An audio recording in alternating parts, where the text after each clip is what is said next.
In this episode, we talk about the advent of cashless economy and explain the hidden costs of carrying cash. It's no secret anymore, COVID-19 is changing a lot of our latent behavior. Hand washing is quickly becoming second nature. Corporations have suddenly figured out in-person meetings might not all be that important. Strict no-contact policies have replaced the physical touch of good old salesmanship. And most importantly, a lot of people no longer like the touch of cold hard cash. Across the globe, people have become wary of handling physical currency. And although medical experts contend that cash is still safe to use so long as you keep washing hands, the advent of cashless economy has received a considerable boost. In India, citizens who absolutely adore cash are now suddenly using digital payments for grocery and online deliveries. In June, the value of transactions on UPI reached an all-time high.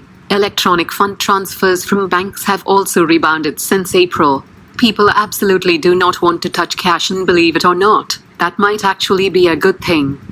Because although we like to think there's very little cost associated with carrying cash, it simply isn't true. We pay to access cash all the time. We pay for it while we travel to banks, ATMs or other access points that disburse cash. We pay for it when these institutions charge a convenience fee.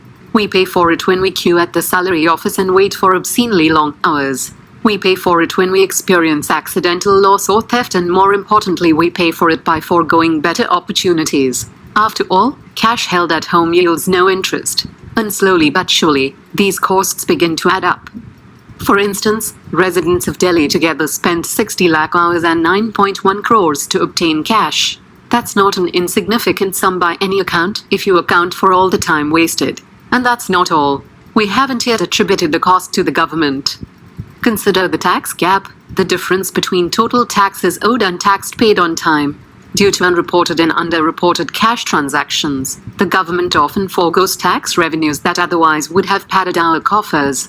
Experts contest that the tax gap in India could be as high as 2/3 of overall taxes owed. It's no wonder then that the government has pushed so hard for a cashless economy. If anything, transitioning to digital transactions could unlock considerable value for both consumers and the state. However, there is a problem. And strictly based on the current state of digital infrastructure in this country, it's safe to say that we still have a lot of work to do. Now bear in mind, this information is dated. It's from 2016, and we have come a long way since then. However, there are still some fundamental challenges plaguing the country's digital payment landscape.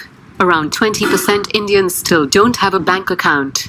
And although smartphone adoption has certainly increased in India, there's a good proportion that still doesn't own devices that support payment apps. Then there's the trust issue. Despite what the government preaches, Indians still have a problem trusting digital payments, and there's a lot of inertia here. However, COVID has offered us the perfect launchpad.